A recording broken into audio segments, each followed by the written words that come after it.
Hello and welcome. My name is Jose Gabriel, and in this video, we're going to be talking about selling a property as is. There's a lot of disconnect from what it really is to what people think it is. So let's jump into this right away. Now, just a quick reminder that the information that's provided in this video should not be considered as legal or financial advice. If you need assistance in these areas, you should contact a professional that is licensed to provide those services. Okay, so very first thing, this is not like selling your car.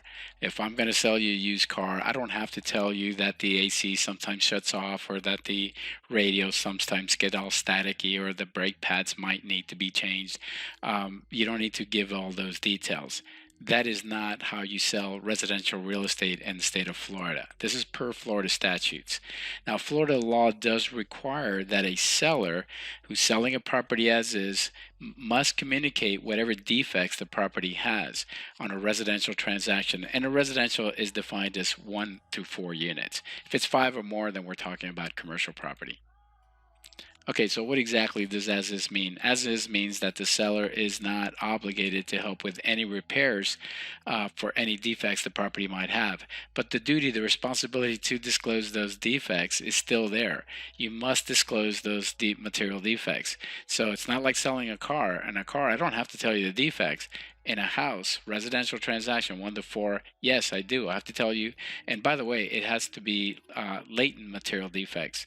So what's latent? Well, we're talking about electrical, plumbing, permit, structural, something that's not apparent as you walk in the house.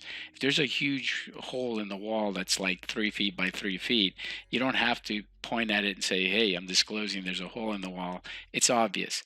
So if it's latent defects that the seller is aware of by law on a residential transaction, you would need to communicate that to the buyer. Now, you can only disclose those things that which you are aware of. So let's say you've been living in the house for 20 years and the plumbing is all rusted out, it's all corroded, and it's at the point of breaking. If they ask you, honestly, the buyer asks you, do you know of any defects with the plumbing? You can honestly say, no, I don't know of any defects with it.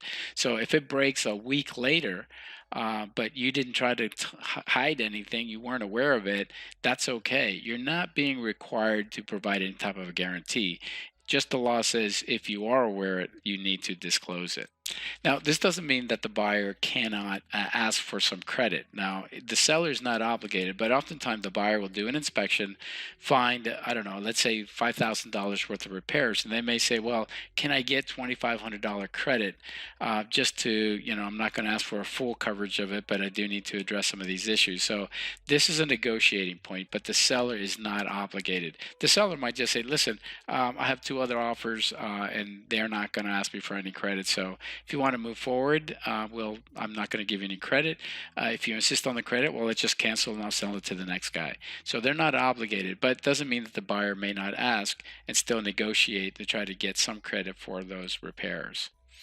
Now, if the transaction does not move forward, let's say somebody submits an offer, it gets accepted, you do an inspection, and now the buyer says, well, the plumbing is an issue, the electrical is an issue, the structural is an issue. Now the seller cannot say, well, I didn't know about it.